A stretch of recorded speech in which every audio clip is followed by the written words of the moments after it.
이번에는 성장 호르몬 치료에 대해서 알아보도록 하겠습니다. 우리 아이가 기다려봐도 모든 노력을 해봐도 너무 키가 작을 때 고민만 하지 마시고 일단은 성장 전문의를 찾으셔야 되겠죠.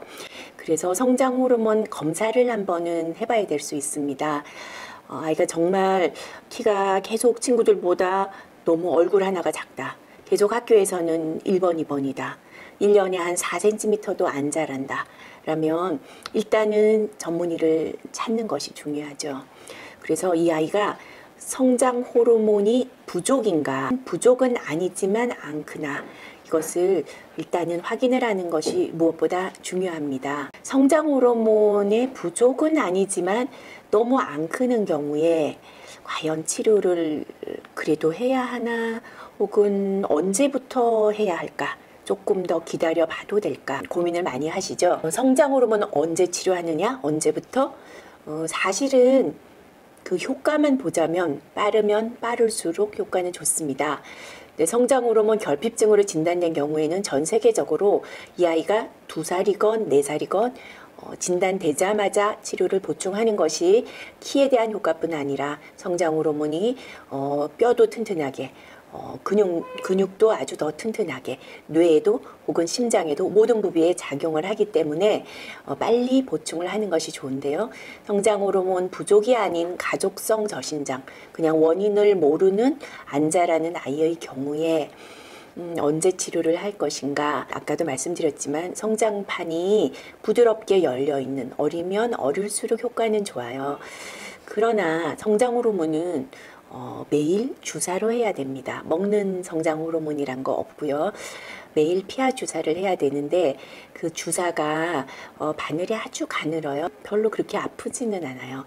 그러나 너무 어린 아이들이라면 이 매일 주사 맞는다는 것이 굉장한 스트레스일 수도 있어요. 저희 개인적인 경험으로는 한 초등학교 들어간 이후 정도에 한 번쯤은 검사를 하고 전문의가 필요하다라고 했을 때는 한 초등학교 이후 정도의 치료를 생각하면 어떨까 생각을 합니다.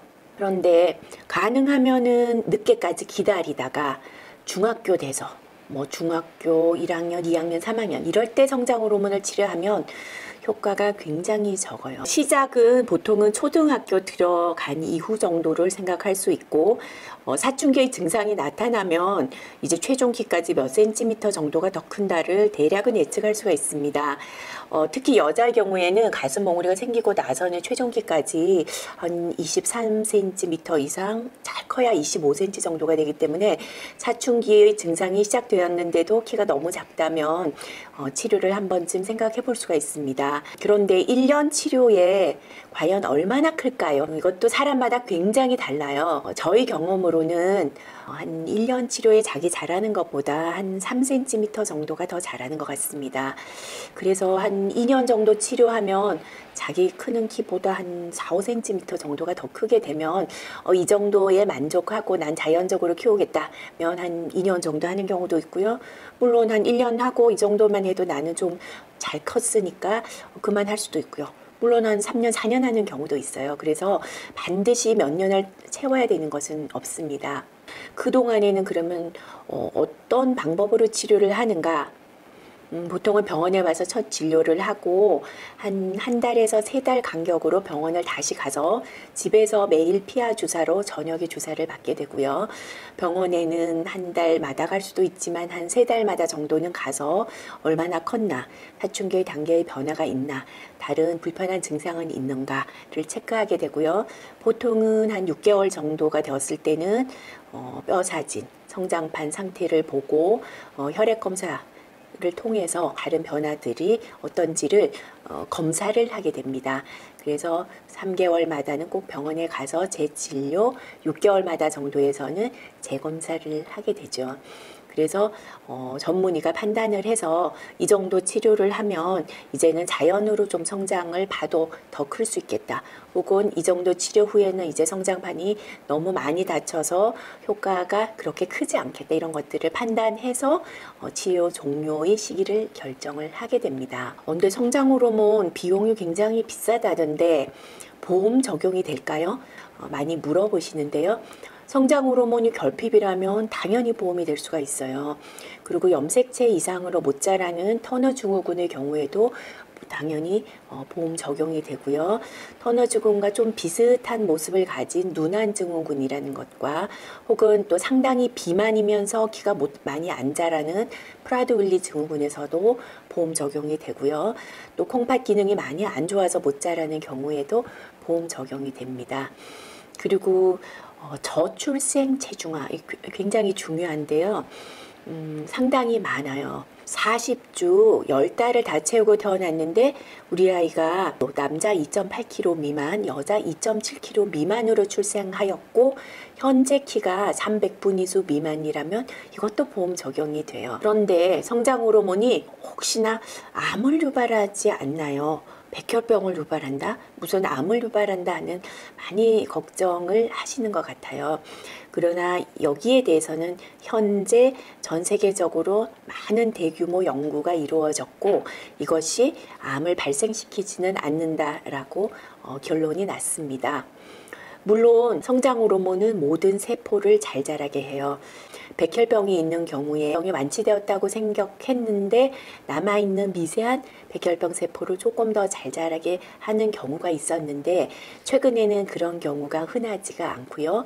없는 암을 성장 호르몬 자체가 유발하지는 않는다라고 되어 있고 그러나 우리 아이가 혹시 암을 앓았다면은 완치가 되었다고 하더라도 한 1년 반 정도는 성장 호르몬 치료를 하지 않는 것으로 되어 있습니다. 성장 호르몬이 말단 비대증을 유발한다고 하던데요. 이렇게 많이 물어보십니다.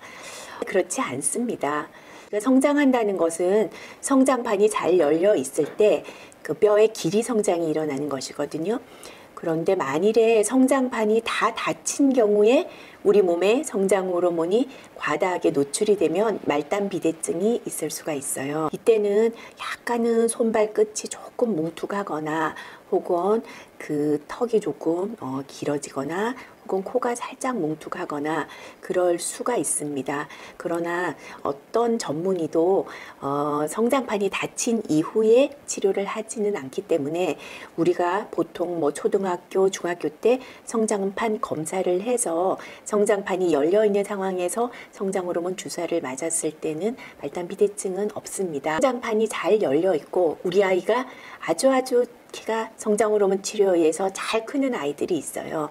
그런데 그 중에 일부에서는 긴 뼈가 자라면서 팔다리도 길어지고 혹은 손발도 조금 길어지는 아이들은 있어요. 그러나 그것이 너무 보기 싫을 정도로 비정상적으로 길어지는 경우는 없기 때문에 크게 걱정하지 않으셔도 됩니다. 다른 부작용은 없을까요?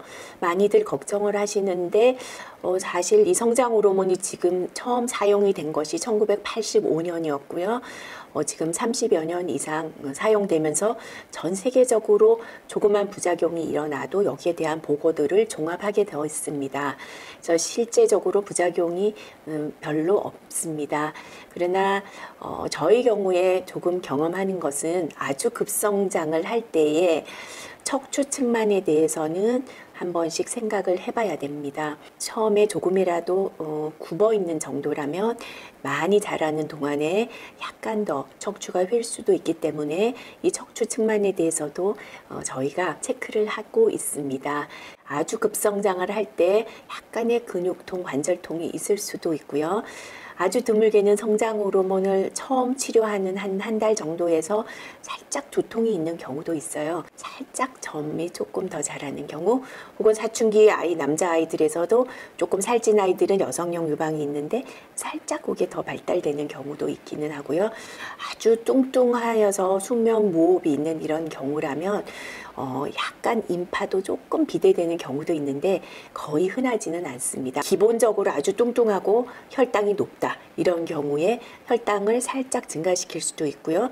갑상선 호르몬 살짝 낮출 수 있는데 이런 것은 수천 명, 수만 명 중에 한두 명이고 또 저희가 반드시 혈액 검사를 6개월마다 하기 때문에 실제적으로는 이런 부작용들은 거의 걱정하지 않으셔도 될 것 같습니다. 성장 호르몬 결핍증 때는 주저하지 말고 꼭 맞히셨으면 좋겠고요.